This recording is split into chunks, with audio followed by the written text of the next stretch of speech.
Ladies and gentlemen, how's it going? Once again, I'm Nev from Nev's Tech, but otherwise known as your friendly neighborhood basement dweller. And in the basement, one thing that always helps us out, especially during power outages, is power banks. And this is the newest unit that we can find for the Dollarama, the Tech One power bank.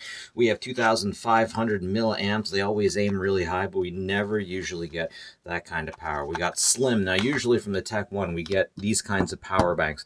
These new kinds of credit card size, I guess you could say, power banks are a little bit new to the scene in the dollar store as far as the Tech One brand goes. They have done closeout stock of Tsuzumi, whatever. Anyways, I think those ones were actually closeout sale. And also these ones. Now these units, closeout also, these units all had the same kind of battery on the inside and the same kind of battery that you can use for most of your e-cigarettes, I believe. Anyways, let's get into these things. I'll open up a white one so it's easier to see. Yeah, we don't got a whole lot going on here. Of course, we got the micro USB, we got the standard USB, and then it's all white except for the power on the side. So let's plug this girl in and see what kind of lights we get. All right, we got 4 lights that come up on the top right there. Next thing I want to do, you guys should know. You know I want to see what's on the inside of this. Alright, by the power of my enchanted Chinese guitar pick, I managed to open it. Nothing but a lot of clips. And here we see the main board. Here we see where the USB is, where the other USB is. And here we get the charge brick. That's what it looks like on the inside. There's not a whole lot going on here. Here's where we got the LEDs that are giving the light when the sucker charges.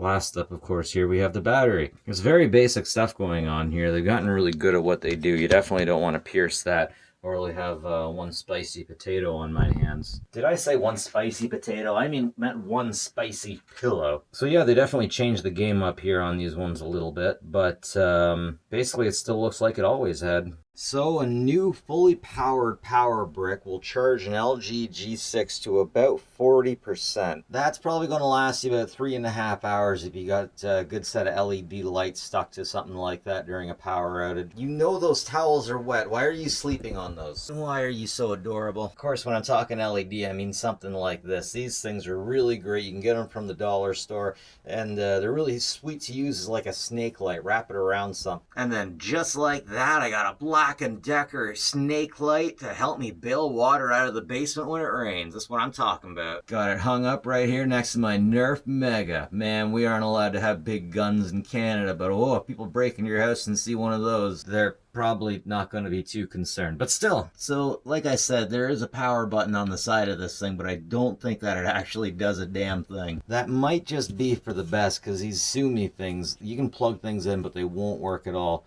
until you turn the light on the side, the power light. Anyways, ladies and gentlemen, that's it from me and Lady Godiva. Definitely check these things out if you need a little extra power around the house, but if you need a little more, feel free to spend another 20 bucks and get something ultra powerful. It's really difficult to get power banks through Amazon these days because they don't ship batteries, unless it's a very special shipment thing. But anyways, that's it for me. Have a good one, folks. Take care of each other.